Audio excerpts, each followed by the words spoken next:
The downfall of rapper Ghetts. The rain was relentless that night in East London.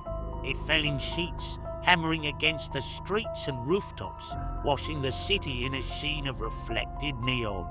Puddles shimmered under the orange glow of street lamps, turning the asphalt into a fractured mirror. Ghetts' SUV moved with quiet authority through Redbridge Lane East, tyres slicing through water like knives. The windows were tinted. Inside, the hum of a low bass line filled the car, mingling with the faint smell of lingering smoke from the night's celebration. Champagne glasses, laughter, and the thrill of fame still clung to him like a shadow. The city outside felt deceptively calm. Only a few cars passed, distant headlights slicing through the gloom. His thoughts drifted, lyrics, contracts, interviews, obligations. He was untouchable in that moment, or so he believed. Then, suddenly, movement caught his eye. A figure stepped into the road. There was no hesitation, no braking, no swerving. Its foot pressed harder on the accelerator. The metallic thud echoed in the night, sharp, final. The pedestrian crumpled beneath the wheels. Rain spattered across the windshield, water mixing with blood and grime in an indistinct blur. Ghetts' gaze remained fixed on the road ahead. There was no remorse, no pause, only forward. Tires hissed as he sped away, leaving the life behind him and the streets silent except for the echo of the collision. Minutes later, emergency calls flooded in. Witnesses described a dark SUV, the shape of the vehicle, the blur of the driver. Shop security cameras captured fleeting glimpses. A shadowy figure, the thud, the vehicle speeding off into the darkness. By dawn, news had begun to spread. A man had died. The driver, identified as Ghetts, had fled the scene. The city woke to chaos. Social media exploded. Hashtags trended. Hit and run in Ilford. Rapper involved. East London shocked. Fragments of footage circulated online, capturing the metallic crash and the SUV slipping into night like a phantom. Comments poured in. Outrage, speculation, condemnation, some defending, many attacking. The fame that had once protected Ghetts now made him the epicenter of a storm. By 3:17 a.m., police had located him at a nearby flat. Officers knocked sharply. Ghetts opened the door, calm, collected, as if the events of the night had not touched him at all. There were no excuses, no protests, no pleading. Handcuffs clicked around his wrists. He was led outside, past the flashing blue lights, past the gathering press already aware of the unfolding story.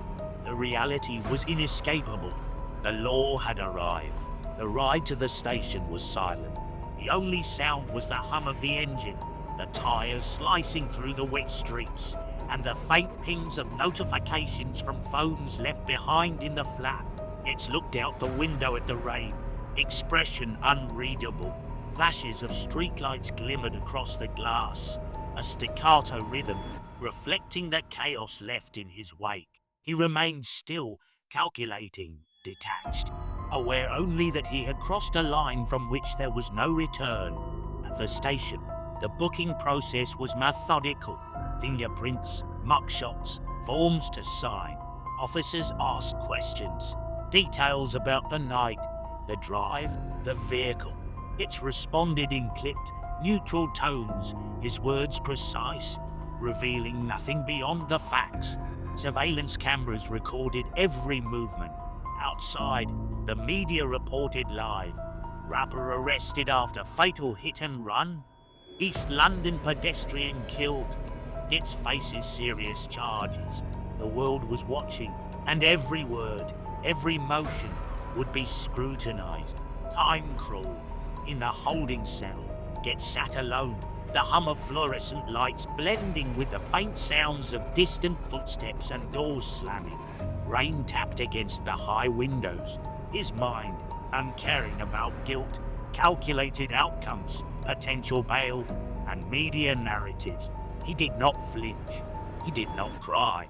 He was fully aware of the gravity of the situation, yet entirely untethered from the human cost of his actions. Morning arrived, grey and damp, streets still slipped from the rain. Ghetts was escorted to magistrate's court. Cameras clicked incessantly. Reporters jostled for position. Whispers and murmurs followed him through the halls. The courtroom smelled faintly of polished wood and damp coats, the atmosphere thick with expectation and tension. Friends and family watched from the gallery, pale, nervous, unsure how to support someone who had committed a crime so extreme and unrepentant. The judge called the case. It stood tall, expression neutral, voice reserved. The charge, causing death by dangerous driving. Bail was refused. He would remain in custody until the trial months away. The magnitude of the night pressed down on him, but he remained outwardly unmoved. Outside, the city carried on. Cars, commuters, cafes, the ordinary rhythm of life indifferent to the tragedy that had occurred. Inside the courthouse, the cameras and microphones captured every angle. Social media buzzed endlessly. Opinion, speculation, outrage, and fascination collided in digital real time. His name trended. His fame, once a shield, now made him a spectacle, a symbol, a warning. In the sterile courtrooms and holding cells, the first chapter of his downfall had been written, and the consequences of a single, remorseless act stretched forward into the future, inescapable and irreversible.